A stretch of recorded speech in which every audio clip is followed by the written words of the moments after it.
Alright guys, I know it's dark, I got the flashlight on, but here I got a 2005 GMC Envoy. And like I said, I have a video of this specific Envoy when we got it out of Copart. When we got it out of Copart for the auction bid of $175, here's what the cosmetic damage was. It was in a side swipe sort of accident.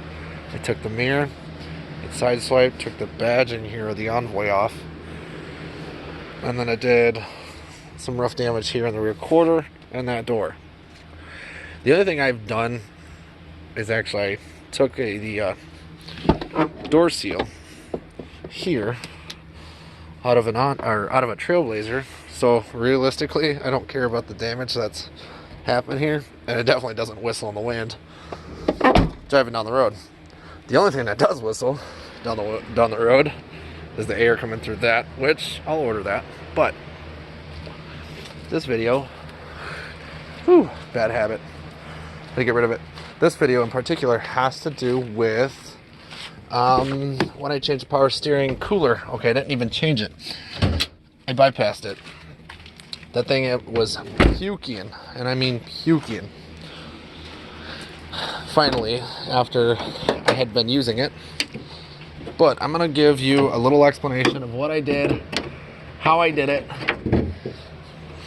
on taking that out. I started with the headlights, both sides. Pull these tabs up and disconnect all your bulbs. Take the headlight out. Same thing on that side. Pull the tabs up, each side. That one will pull up too. But again, like I said, I did this. So I did this earlier. I wish I did it on a video, but I was also teaching one of the God kids. I pulled the grill out, pinched there, these tabs, pinched it there, got it out.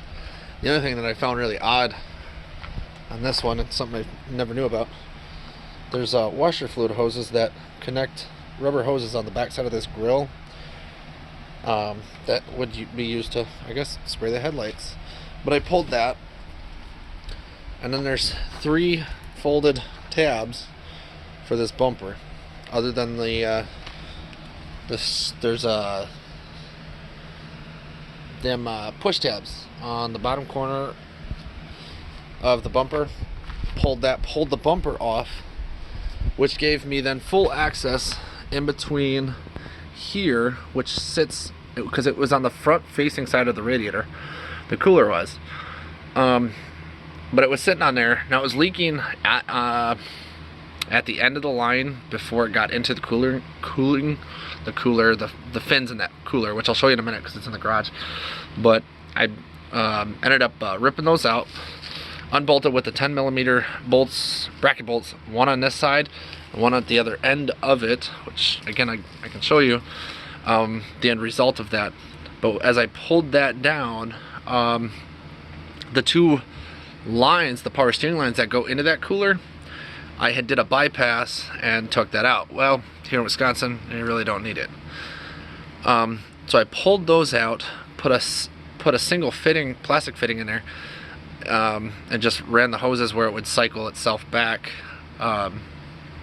with the 2 hoses after I just literally linked them together.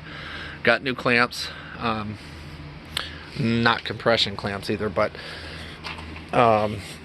put those 2 together, ran it with, the whole front clip off, just to see, see if it's leaked or leaking under any kind of pressure, which it hasn't. Truth be told, it has not. I've ran it all day today.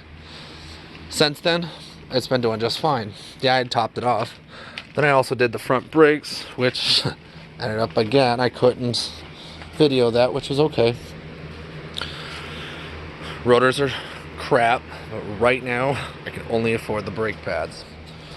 And to go into the garage, which is a mess. Freaking Nissan. Everything's a complete mess in here, in which I gotta take care of. That was the power steering fluid I lost just doing that. It was just a little catch pan here in an ice cream bucket. After I pulled the lines down, it got topped off. But in my little scrap pile here,